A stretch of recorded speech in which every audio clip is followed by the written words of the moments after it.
सुभान अल्लाह व बिहम्दिही सुभान अल्लाहिल अलीयुल अज़ीम। पस पागारो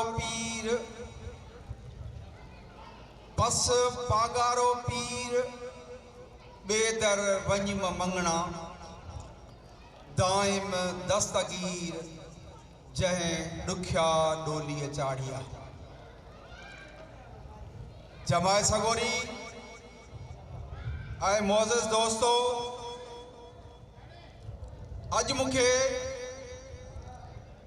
दरगाह हज़रत पीर साईं रोज़े धणी जी जमायत मां उन्हनि बुजुर्गन जे हवाले सां साईं बहादुर फ़कीर लिगारी रहमतुल्लाह अलैह जे हिन दरबार ते हाज़री नसीब थी आऊं तमाम घणो थोरातो आहियां। हिन दरगाह जे गादी नशीन साईं शेर मोहम्मद फ़कीर तारिक जो, मोहम्मद बचल फ़कीर लगारी जो ऐं रोज़े धणी जी हिन जमायत जो तव्हां हिते अची हिन अंगण खे खुशी बख़्शी आहे। बरे सगीर में ख़ास तौर ते सुहारी सिंध में जेके बुजुर्ग जेके औलिया अल्लाह आहिनि उन्हनि मज़ा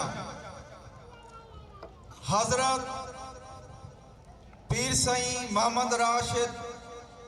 रोज़े धणी रहमतुल्लाह ताला अलैह जिन जो ख़ानदान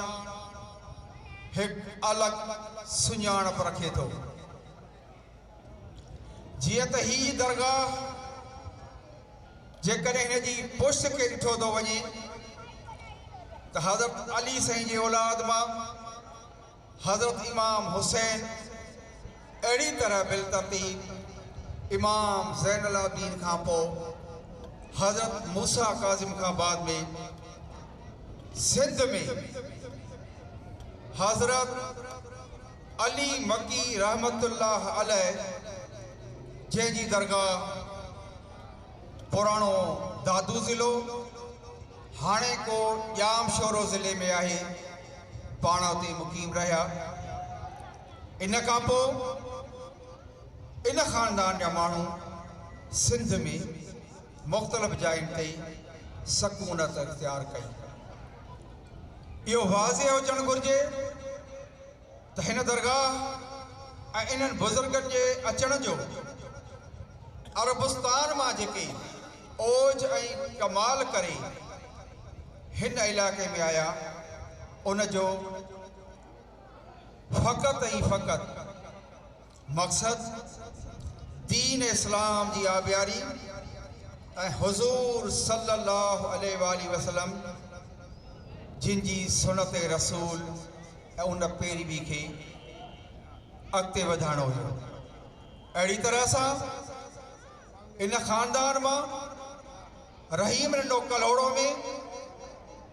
हज़रत पीर साईं सैयद बका मोहम्मद शाह शहीद ऐं अहिड़ी तरह ते जेकॾहिं दरगाह जी हिन शइ ते रोशनी विझबी, बुनियादी तौर ते मुख़्तसर ॻाल्हि कबी त हज़रत पीर साईं पट धणी बादशाह रहमतुल्लाह अलैह हिकिड़ो वॾो आलिम, हिकिड़ो वॾो बुज़ुर्ग थी गुज़रिया हुआ, जंहिंजे कच्छ ते या जंहिंजे हथ में सदाई कलाम पाक, मसनवी ऐं दीनी किताब मौजूदु हूंदा हुआ। इन खां पोइ हिन दरगाह ते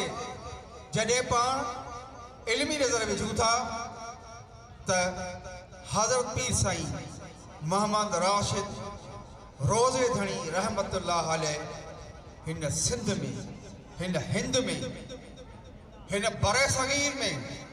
हिंदुस्तान जे ॾूरान इलाइक़नि ताईं हली वञी दीन जी तबलीग कई आहे। पोइ लाड़ हुजे, उत्तर हुजे सर पासे। अहिड़ी तरह सां पाण हिंदुस्तान जे जैसलमेर ते पहुता, उते बि हज़रत जी जेका निशानी आहे हिंदुस्तान जे तड़ बांधलो ते जेका पाण मस्जिद शरीफ जो थंभ रखियो हुओ, उहो थंभ हींअर बि क़ाइमु दाइमु आहे ऐं उते हिंदुस्तान में हिकिड़ी शानदार मस्जिद आहे। अहिड़ी तरह सां इस्लाम जी तबलीग इन शइ खे अॻिते वधाईंदे हज़रत मोहम्मद राशिद रोज़े धणी लाड़, उत्तर, थर सभिनी इलाइक़नि में लखनि जे तइदाद में माण्हुनि खे दीन इस्लाम ते आंदो ऐं इस्लाम जी सरबुलंदी खे आला कई। इन खां पोइ जेकॾहिं मुख़्तसर दौरानियूं, छो त घणा नौजवान जिन खे पीराने पागारा जे उन दौरानिया जो सही तइदाद ऐं मतिलबु उन्हनि खे ॾियण जे लाइ ज़रूरी आहे त 1819 में पीर साईं मोहम्मद राशिद रोज़े धणी जो विसाल थिए थो मौजूदा दरगाह खां रहीमने कलोड़े में। पर इन खां पोइ जेको पहिरियों पीर पगारो जंहिं ते पग अचे थी, उहो पीर पगारो आहे सैयद सिबगतुल्लाह शाह अवल, पहिरियों सिबगतुल्लाह शाह, जंहिंखे तजर धणी बि चइजे थो। हाणे घणनि नौजवाननि खां पाण पुछंदासीं त बाबा उनखे तजर धणी छो थो चयो वञे, या ॼाण आहे या मालूमात आहे, पाण खे ख़बर हुजणु खपे। तजर चइबो आहे तुरबत खे, क़बर खे,